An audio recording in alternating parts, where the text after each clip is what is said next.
महाराष्ट्र में सियासी सरगर्मियां एक बार फिर से बढ़ गई हैं। वजह है राज्य में होने वाले एमएलसी चुनाव। राज्य में जारी सियासत के बीच खेला होने का डर सभी दलों को सता रहा है। आज यानी शुक्रवार को 11 सीटों पर चुनाव होने हैं। इन सीटों पर होने वाले चुनाव को लेकर सभी दल को क्रॉस वोटिंग का डर है और इसी डर से राज्य में रिजॉर्ट पॉलिटिक्स का भी सिलसिला जारी है। सभी दल अपने अपने नेताओं को क्रॉस वोटिंग से बचाने के लिए होटल में रखने का तरीका अपना रहे हैं। राजनीतिक दलों को पता है कि अगर वो अपने विधायकों को अलग से नहीं रखेंगे तो ये उनके लिए खतरा बन सकता है। अब चुनाव को लेकर विपक्षी गठबंधन में फूट की आशंकाएं भी बढ़ने लगी है। ऐसे में सभी दल अपने अपने जोड़ घटाव में जुटे हुए हैं।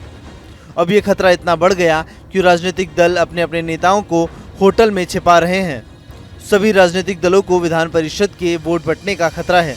इस बीच सबसे ज्यादा खतरा विपक्षी गठबंधन को है। राज्य में हो रहे विधान परिषद के चुनाव इसलिए भी अहम है क्योंकि लोकसभा चुनाव के बाद ये पहला चुनाव है जिसमें एक बार फिर से एनडीए और इंडिया गठबंधन आमने सामने हैं। 11 विधान परिषद की सीटों के लिए 12 उम्मीदवार मैदान में हैं, जिसमें बीजेपी और उनके सहयोगी गठबंधन ने 9 उम्मीदवारों को मैदान में उतारा है, तो वहीं इंडिया गठबंधन ने विधान परिषद के चुनावी मैदान में 3 उम्मीदवारों को उतारा है।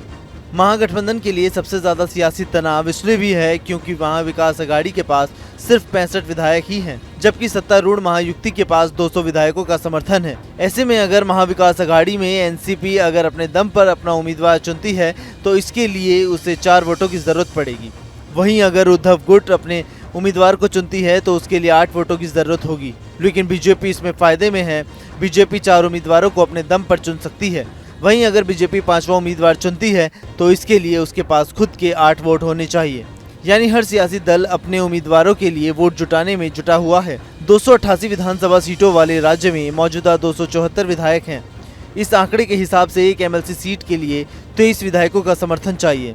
अब बीजेपी के पास 103 विधायक हैं तो अजीत पवार की एनसीपी के पास 40 विधायक और शिंदे की शिवसेना के पास 38 विधायक हैं। तो वहीं निर्दलीय विधायकों के समर्थन से एनडीए के पास 203 विधायकों का समर्थन है।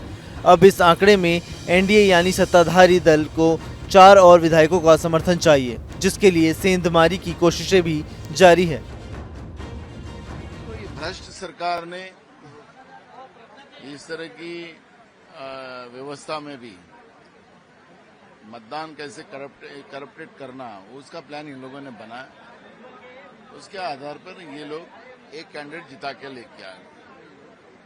मुझे लगता है कि ये उनके लिए एक टेक्निकल मुद्दा लेकर उन लोगों ने इस चुनाव को जीता है एक कैंडिडेट में, और उनकी खुशियां हम देख रहे हैं। लेकिन लोकसभा के चुनाव में जैसे इनको पटका लोगों ने, वैसी स्थिति आज है। नरेंद्र मोदी की सरकार से ज्यादा गुस्सा ये सरकार के बारे में जनता में है, और मुझे लगता है कि 225 के ऊपर जगह महाविकास अघाड़ी महाराष्ट्र में जीतेगी।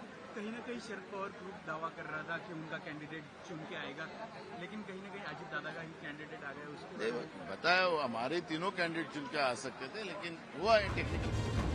बीजेपी के लिए चुनाव नाक का सवाल इसलिए भी बना हुआ है क्योंकि बीजेपी को बीते लोकसभा चुनाव में इंडिया गठबंधन की ओर से कड़ा मुकाबला मिला।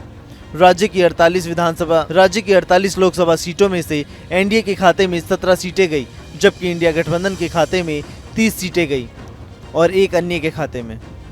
विपक्षी गठबंधन यानी इंडिया गठबंधन के पास मौजूदा समय में 71 विधायक हैं, जिसमें कांग्रेस के 37 तो उद्धव गुट के 16 और शरद पवार गुट के 12 विधायक, समाजवादी पार्टी के 2 तो सीपीएम के 2 और 3 निर्दलीय विधायक शामिल हैं।